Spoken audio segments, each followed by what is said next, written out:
बद्रीनाथ की ब्रह्म कपाली, शास्त्र कह रहा, गरुण पुराण, स्कंद पुराण।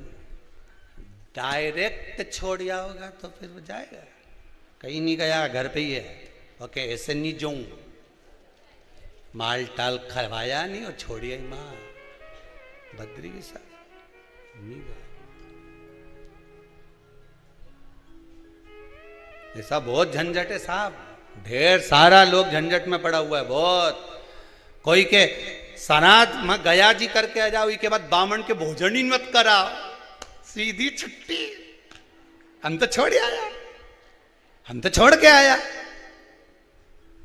तो किसी ने पूछा तुम छोड़ के तो आए हो, मना नहीं है, पर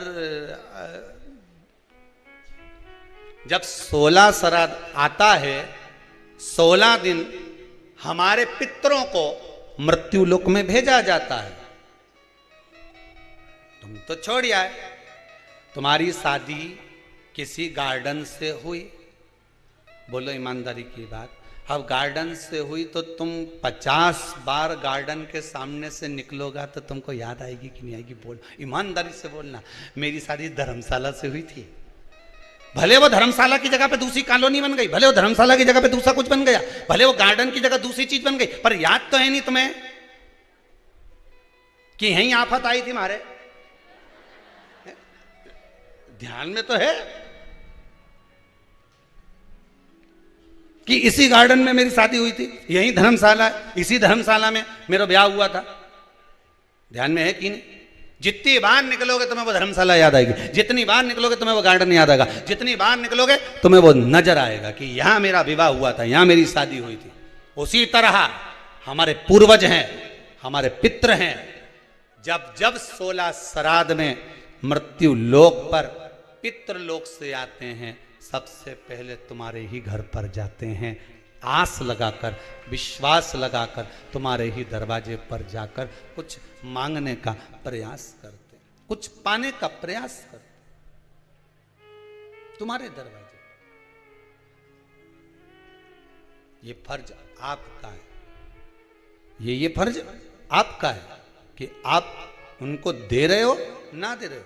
ब्राह्मण भोज तो कराना चाहिए, गौ माता को रोटी का दान तो देना चाहिए। शिव महापुराण की कथा यहां तक कहती है, समुद्र मंथन के समय पर देवता राक्षसों ने मिलकर जब मंथन किया, सुमेरु पर्वत को लेकर शेषनाग की नेति बनाकर जब मंथन करना प्रारंभ करा, मंथन करना जब प्रारंभ करते हैं, उस समय पर सबसे पहले अगर कुछ निकली है तो गौ माता निकली। क्या निकली है? गौ माता।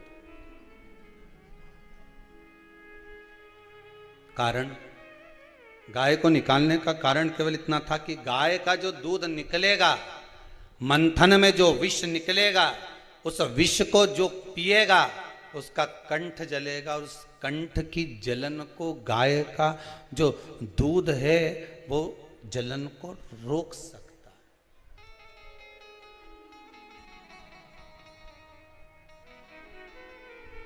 थोड़ा सा कच्चा दूध,